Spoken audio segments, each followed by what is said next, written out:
Welcome to the Know Yourself Revolution. I am excited today to introduce you to Kerri Hummingbird, and we're going to talk about how to get along with your family during the holidays.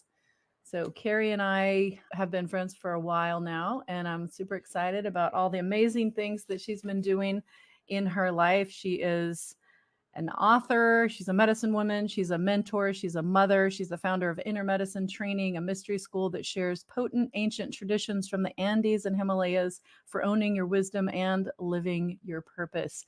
Kerri is also the #1 international best-selling author of Inner Medicine, Becoming One with Mother Earth for the Survival of Humanity, which, by the way, was an international bestseller for 23 weeks.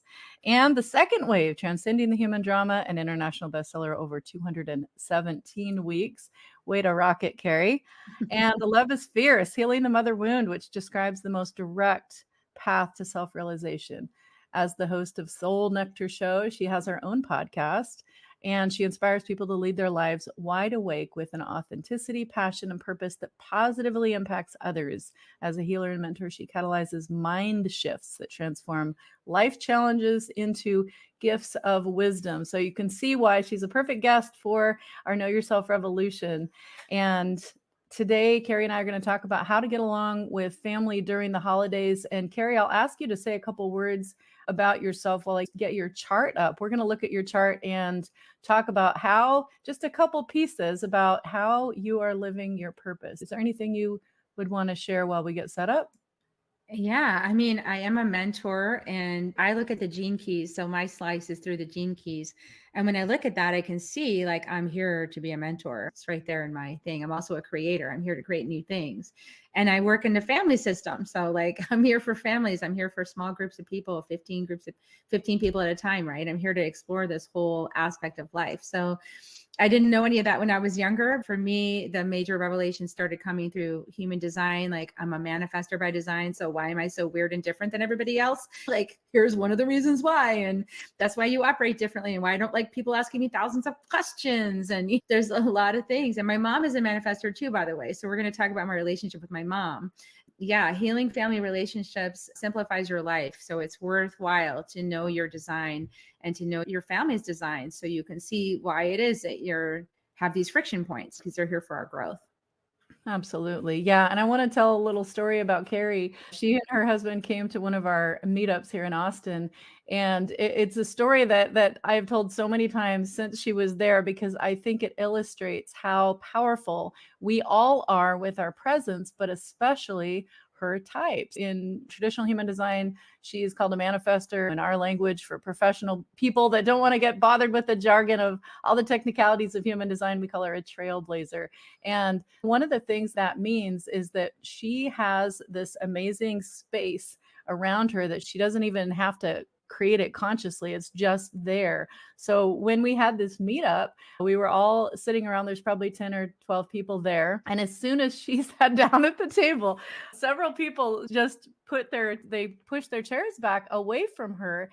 And we talked about the power of your aura, your energetic space. And I explained that for her particular type, she is here to create something new and she's here to initiate. She's one in a small percentage of people that are here to initiate. So for her, if you want a relationship with Kerri, like she's going to just say, hey, you, I want to have a relationship with you. It was so funny to see the dynamic in person, because when she sat down, there was this space created, which is actually for the purpose of giving her space to be able to tap in and listen and to create and initiate what she wants. And she needs space to do it. I'll let you explain a little bit more about that in a minute. But I just thought it was so incredible to just, nobody even knew. I knew her type, and I didn't know this would happen, but it's just so funny when she sat down, just this space was automatically created, and it wasn't necessarily conscious or intentional, but it happened. And it illustrates how powerful our being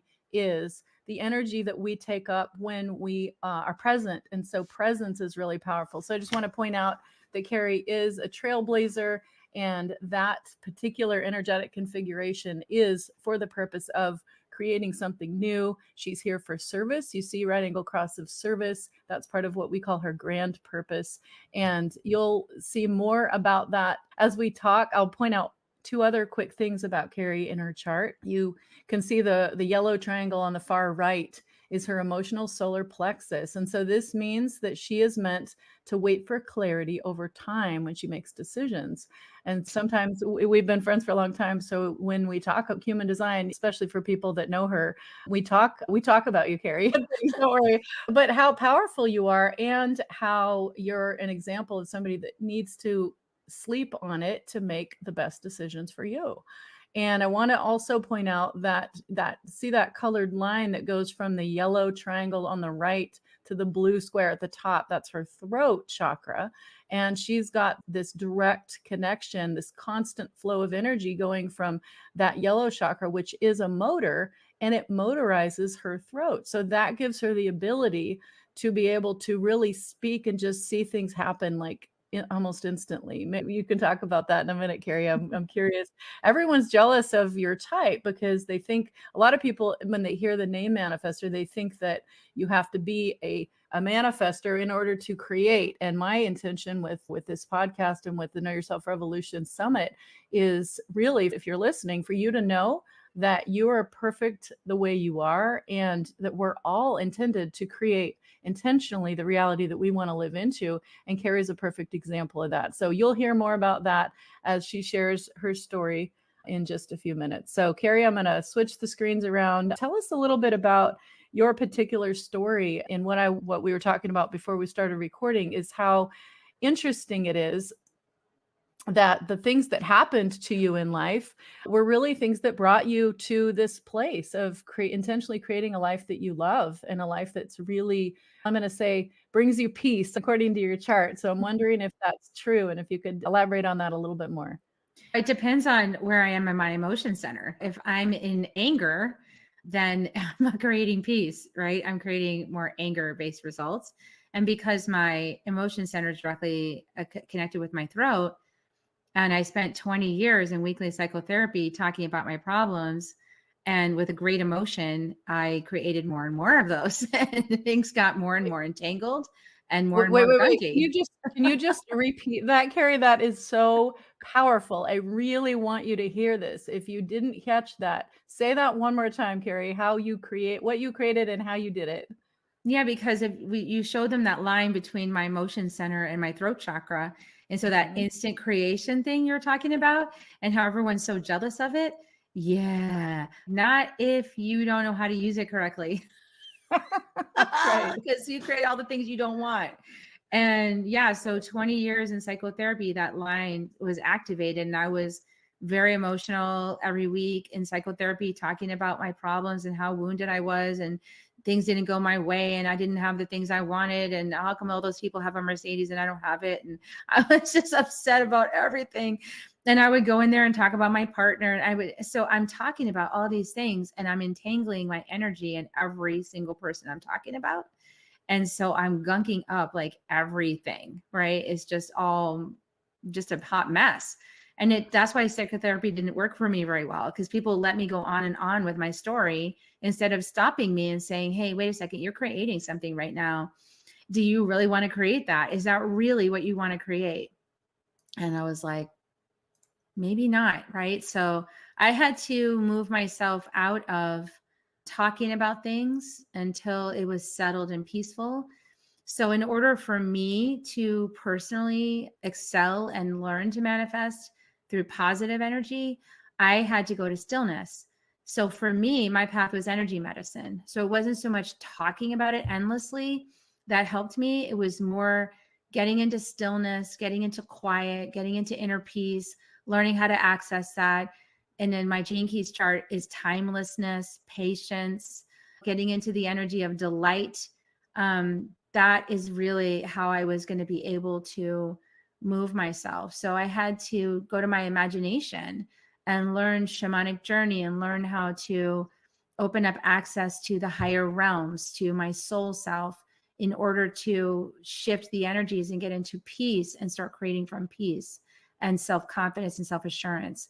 So that's why I teach inner medicine, is because it worked for me, but that's my design. So I think a lot of us, I notice, if we're talking about what we don't want a lot, that is creating it, even if you're not a manifester. is creating it. And so we want to maybe just talk about what we do want and how it's in the process of happening. Absolutely. So changing our thoughts and intentionally creating with our words is something that we all can do, not just manifestor or trailblazer types. All of us do it. We do it, like Kerri said, not even meaning to, but every time you tell a story, you're creating that reality for yourself. So be really careful what story you tell. I'm speaking to myself too. It's an ongoing journey, but remembering who we really are and thinking about what story do we want to live into, I think is really important. So, And that's one thing I love about my work, Grace, is that you said I'm a right angle cross of service. I love being in service like that. And when I'm in service to others, I'm happy. That is actually my happiness. It's not martyrdom. It's just happiness. Like I love seeing people find their grace and see you are my grace. I love that. And so one of the things a manifestor is good for in right relationship, once a manifestor knows how to deal with themselves, one of the things that's really helpful is having a manifestor affirm your intentions. So that's what basically happens in mentorship, right? If a really good mentor is listening to you and helping you craft the story that would best support you, right? In receiving what you desire and the version of you that would best support you in receiving what you desire, right? Somebody that can help you do that. That's powerful because I'm affirming it for you. I'm saying yes, and so it is. That's exactly what's happening absolutely. here. Yeah, and that happens whether or not you talk to Kerri. Think about for a moment who you spend your time with. It's going to happen whoever you spend your time with, you're going to be in their field and they're going to be a mirror for you. So it's so Mhm. important. I noticed in your chart, Kerri, we're both open Gs, open identity centers. And so what that means is that you and I particularly are on a quest in this lifetime to learn about what feels good to us. Who do we want to have around us? What is the surrounding physically, the geography? All of it has to feel good to us. Why? Because we absorb that identity of whatever it is, and that includes people. So, to your point, it's so important to surround yourself with the people that hold the vision of you that you're becoming, not necessarily the person that you used to be, especially if you're in a transformation process and wanting to change or make some shifts. So, Kerri, Exactly. I really appreciate you sharing those insights. It's relatively rare that I get to talk to somebody with your configuration. And so I'd love to hear more about your story about how to get along with family during the holidays. And I know before we started recording, we were talking about how the situation with your mom was really informing how you do the work that you do and what you do today. Because if you're listening right now, what I want you to leave with is a sense, and you'll hear this in Kerri's story, that everything happens for a reason and life happens for you, for us, for me, not to me. And so when we realize that, we can see that when we look back on our lives, we can see how everything was falling in place so that we could learn certain lessons, so that we could be pushed in a certain direction, so that we could ultimately live out the purpose that we're here to live out and to be and do what we're here to be and do. So I'm going to hand it over to you. Please tell us more about that story that led you to intentionally creating the life that you have now, Kerri.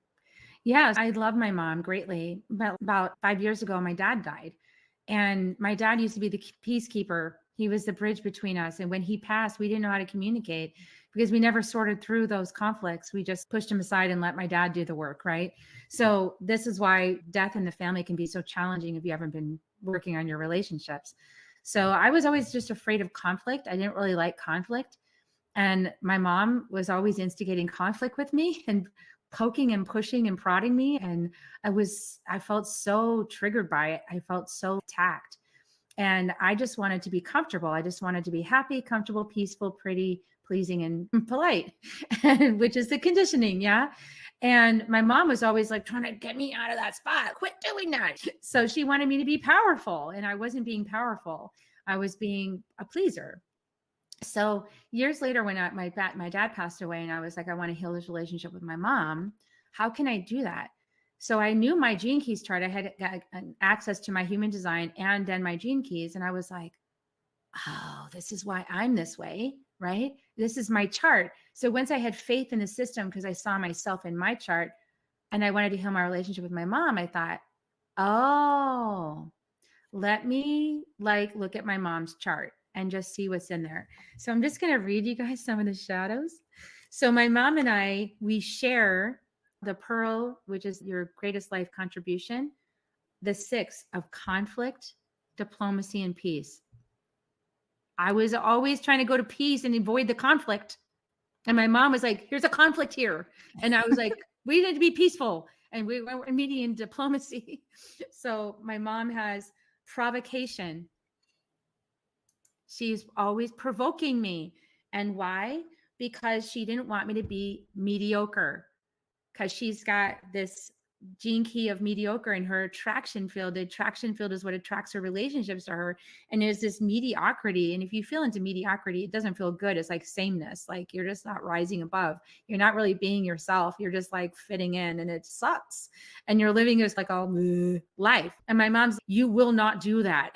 You will not do that, provoking me out of mediocrity to have my personal style because she could see it in me. You're so powerful. Why are you doing this? Why are you dumbing yourself down? Why are you giving your power away? Those are just some of the, and she also had the shadow of reaction. So she would start fights before she knew it. And she's a manifester. So it was like,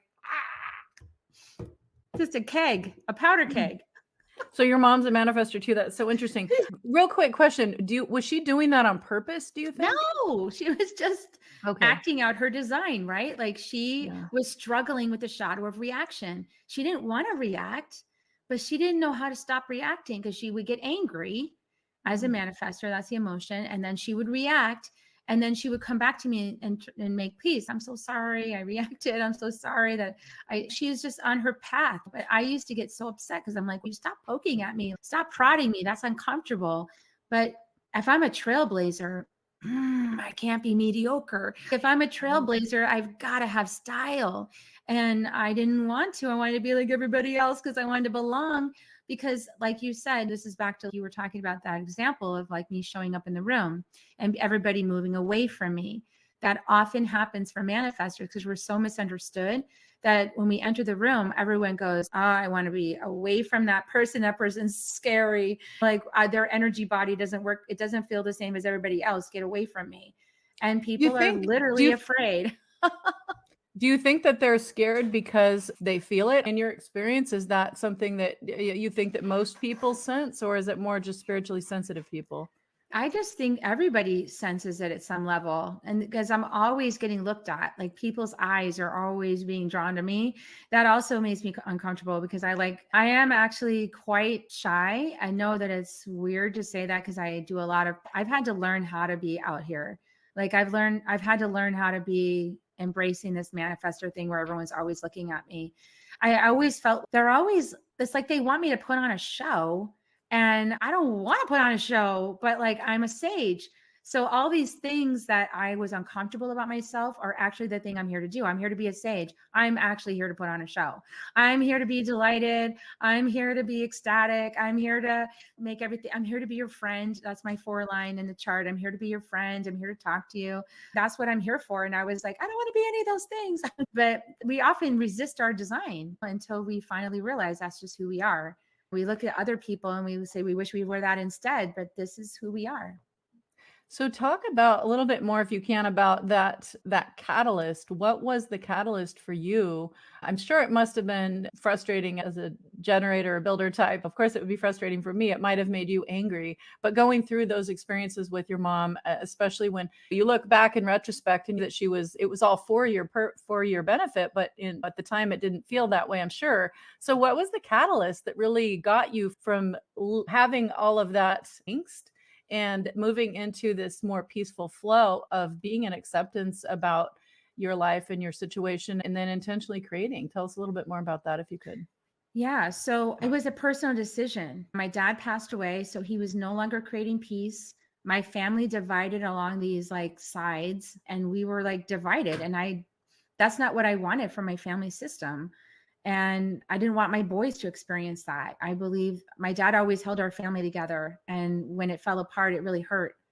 So I decided, I had coaches at the time, and I said, I'm going to heal the mother wound. And so I started writing the book, Love is Fierce, Healing the Mother Wound. And in that process of doing that deep inquiry, I looked at her chart and I saw all the things. And I really had such great compassion for my mom, because having the shadow of reaction in your chart as a manifestor, having so much power but yet feeling powerless, like not understanding yourself and the power of your word and the power of your energy, and reacting and then seeing the power of yourself and going, oh, I just hurt somebody I love. Oh, and the self-judgment. It's really deep.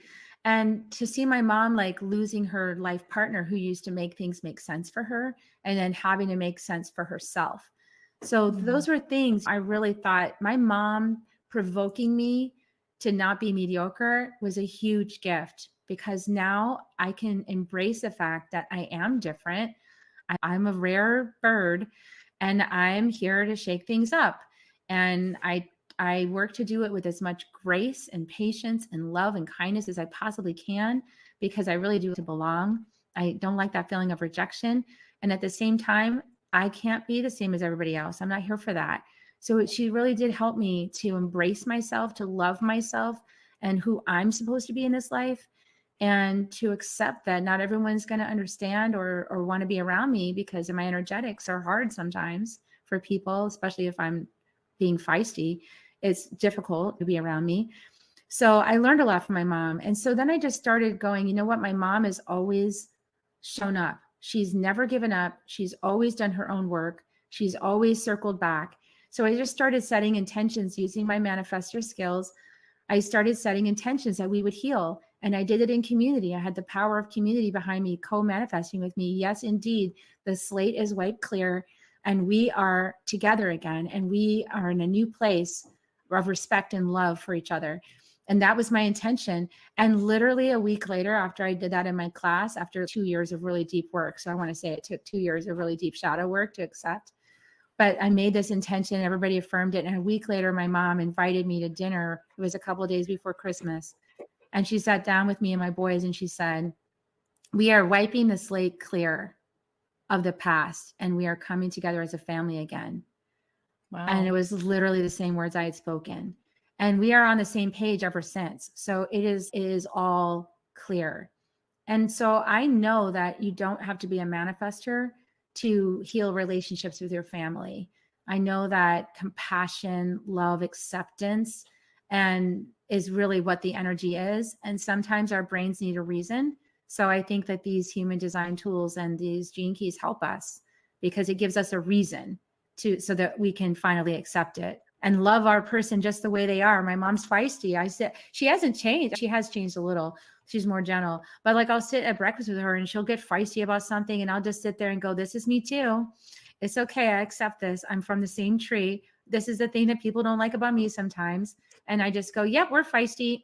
Yeah, we come in and we go, and we're here for the greater good. So we're only doing it from love. So I think my mom has taught me so much and I'm so grateful for her. And I'm so grateful that I got to come to this peace with her before she passed. So she's still with us. She's still alive and kicking. We get to have brunch together. Like, what a gift to have your person alive in a body that you can hug them and say, and look in their eyes and say, thank you. I love you so much.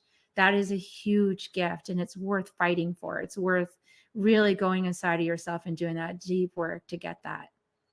So if somebody's thinking now about the holidays and the stress that perhaps brings for them, maybe because they're maybe if you're listening right now and you're anticipating that thing that your mom always does or your dad or whoever it is for you, and it's stressful and it brings you anxiety to think. I'm thinking about specific people here that I know. They're thinking they we say family event and it just breaks them out in hives. It's, oh no, I don't want to be in the same room with all those people. First of all, maybe it's too many people. Second of all, maybe it's the wrong people. And it just creates stress. So if we're talking about how to get along with the family during the holidays, what I'm hearing you say, Kerri, is that it was really healing and transformative for you to, first of all, have compassion for your mom. First of all, Mhm. it started with self knowledge. It sounds like you started understanding yourself. You started looking at in the mirror.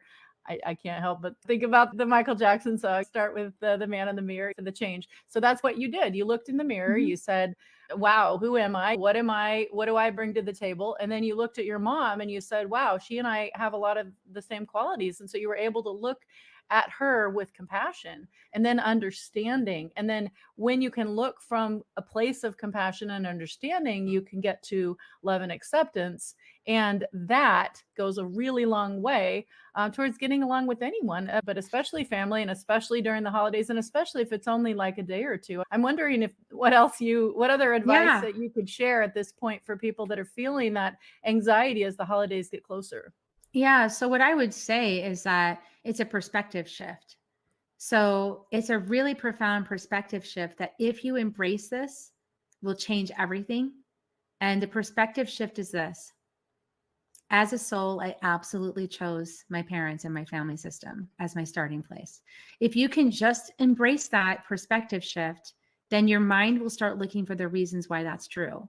So, what you want to do is shift your reticular activating system out of the story of I'm so victimized by my family into the story of I chose this. Why would I do that to myself? What am I here to learn? And for me, I resonate more with the Gene Keys chart, but Grace does beautiful human design work. So she understands all those technical things. I needed something simple for myself because I'm just like, what?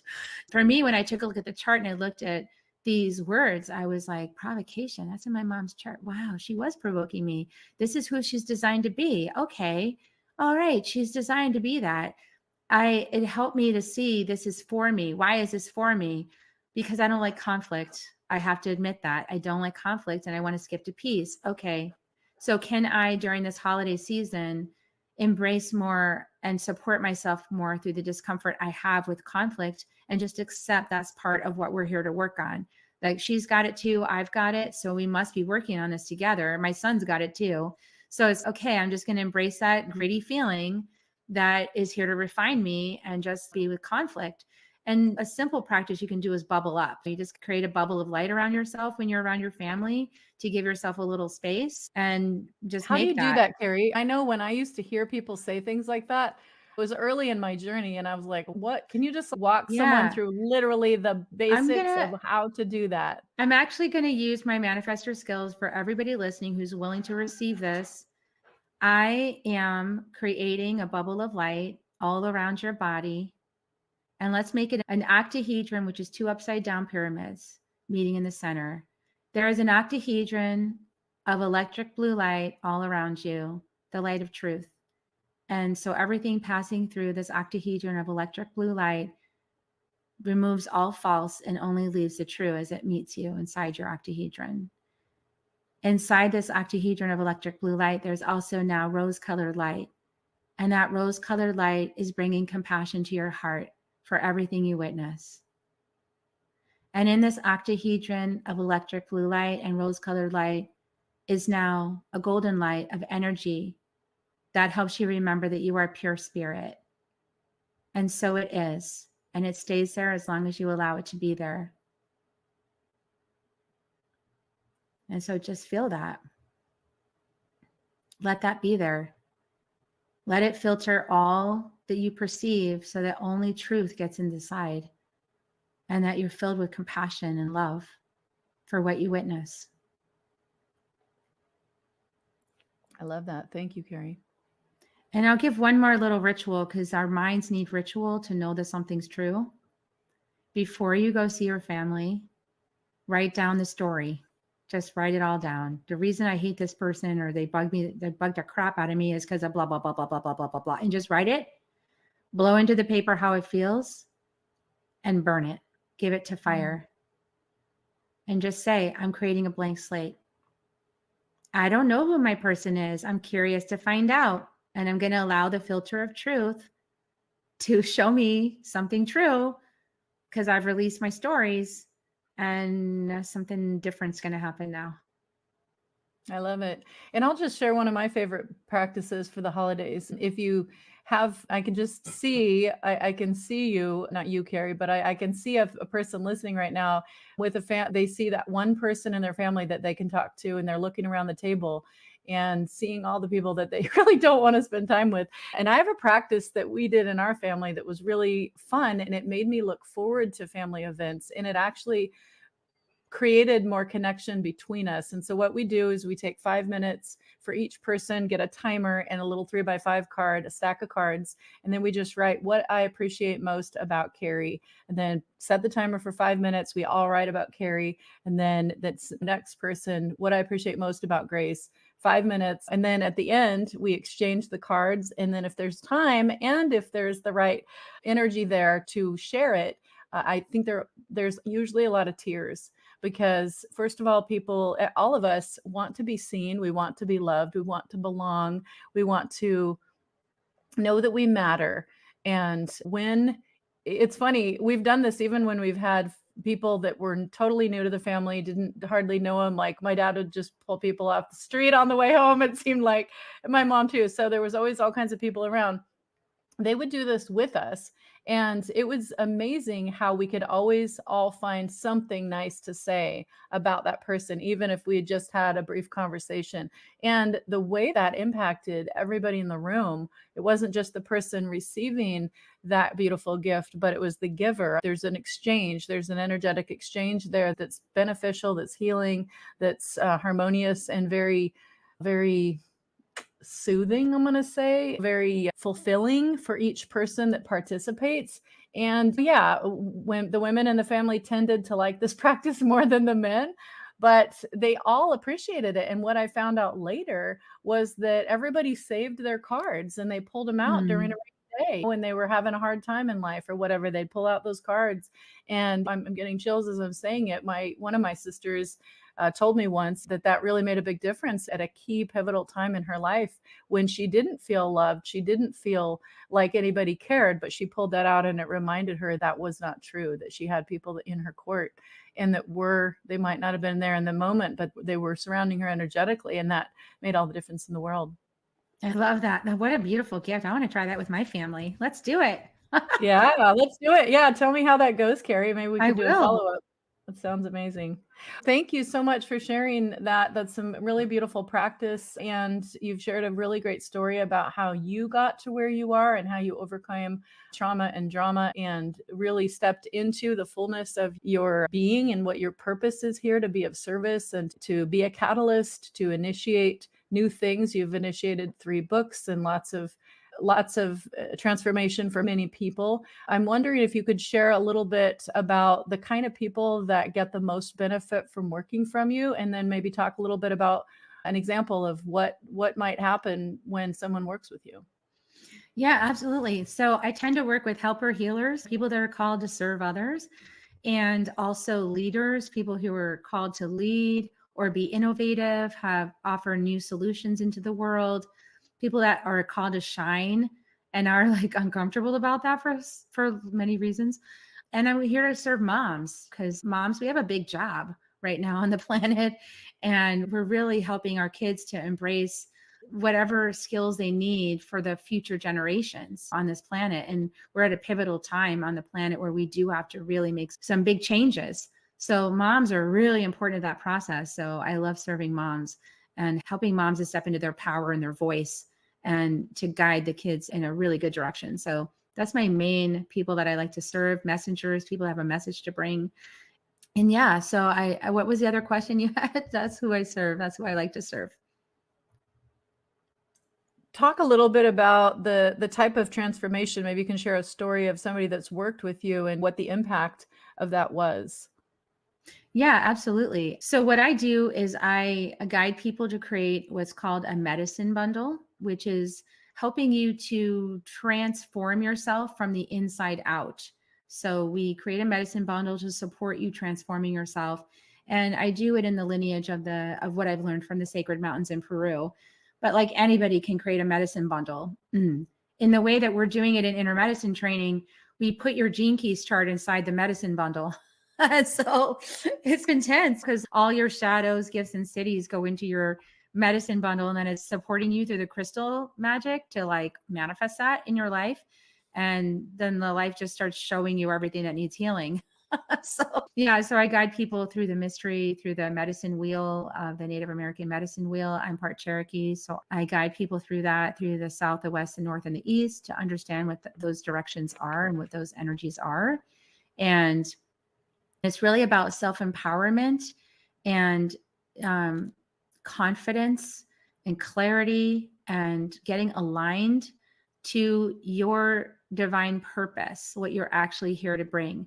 And what you're actually here to bring isn't necessarily like a to-do list. It's more like an energetic that you're here to radiate.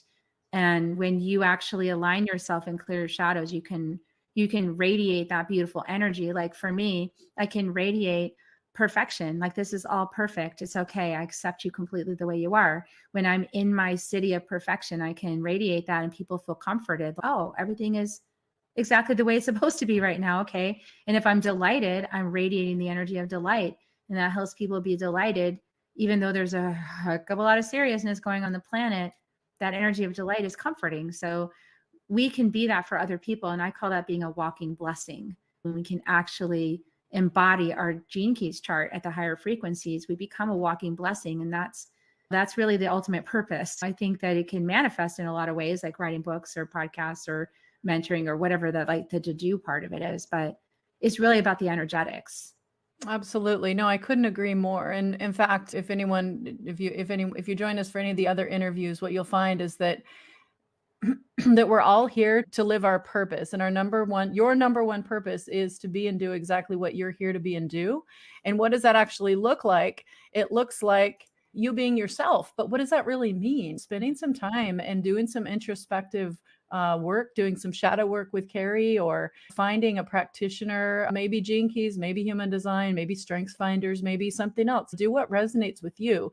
The important thing is that you start to look at yourself and realize that your purpose isn't to be the president of a country necessarily. Maybe it is, but it's not just that. Your purpose is so multifaceted and it involves being and doing all of what it is to be and do what only you can do. And so thank you, Kerri, for illustrating that in through your life and through your story, and how you overcame so much. I'm just looking at our notes, 20 years of psychotherapy and 13 years of, is it pills, ending in the dark night of the soul and disillusion of a 20-year marriage, stepping into alternative healing, and in after 12 years of work, becoming a number one best-selling author, mentor, and messenger. What a path to power. And we've probably all heard that idea, your mess is your message. But That's great. taking those things that happen at the time, you think it's to you, but then you realize in retrospect that it's for you. All of Mhm. things that you've done, Kerri, and the way that you show up in the world, the way that you help others and that you support them in that transformation and that inner transformation, and integrating and embodying the wholeness of who they are, including the shadows, is something that you would not have been able to do in the same way had you not had those challenges, had you not had all of that stuff. And we heard most about your mom, but I want to bring it back to the family dynamics. All of this, if you're listening right now and if you're thinking about the holidays in your family, know that whatever it is for your benefit, and life is happening for you. And so thank you for illustrating that, Kerri. Is there anything else that you want to say as we wrap up here? Final I words. just want to, and I know it's on the screen, but I want to offer that you offer shamanic healing, which is an ancestral healing and past life healing. And there's a lot of reasons why things get sticky with family. Part of it is revealed by the human design chart and the gene keys chart. Part of it's just stuck energy of unforgiven stuff that needs release. And we have a lot of that going on the planet right now. If that stuff was released and we blank slated it, we'd be better off. So I do shamanic healing, and I have some holiday healing availability for this next few weeks. So if you want to do that, cool. And you can get healing from the inner medicine package. So it's a meditation pack that you're going to get when you go to kerrihummingbird.com/inner medicine. You get a meditation pack, and it has some meditations in there to help you clear some of this clutter. And it'll make it easier to get along at the dinner table. And then you can go home and do it again for whatever you got stirred up. Just clear it, blank slate that stuff. Yeah, thank you so much, Kerri. Yeah, there's so much here. There's so much healing for all of us, and it starts from within. It starts with that inner journey, and if you are looking for somebody to help you with that, and and Kerri's story has resonated with you, then I encourage you to reach out to her. And if you're curious and maybe you're starting to think, is it possible that what I've experienced could be part of my purpose? Then I encourage you to join us for more interviews, more conversations at knowyourselfrevolution.com, because you will hear other entrepreneurs who, like Kerri, who have intentionally created a life they actually love. The kind of life you wake up in the morning and you actually want to get out of bed. And not everyone can say that. And as more and more people get laid off, I know that this is something that a lot of people are struggling with and will continue to struggle with as things shift on the planet. And I know you have several books as well that can shed light on some of those things. Look Kerri up. She also has a YouTube channel and a podcast, the Soul Nectar podcast. So check that out. If her work resonates with you, I encourage you to do that. And if you're looking for more, be sure to sign up at knowyourselfrevolution.com to listen to the other interviews that we have in this series. Thank you so much, Kerri. Any final words? No, I'm really grateful that you're doing this, because I do believe that knowing yourself is such a key to peace on earth. If everybody just knew themselves better, you'd know why it's happening. And then you could know what other people are really all about too. They can't help it. They're being themselves. So you're being yourself. We're being ourselves. And let's just celebrate that we're so diverse. That's amazing. And I love that you're doing this. So thanks for letting me be part of it.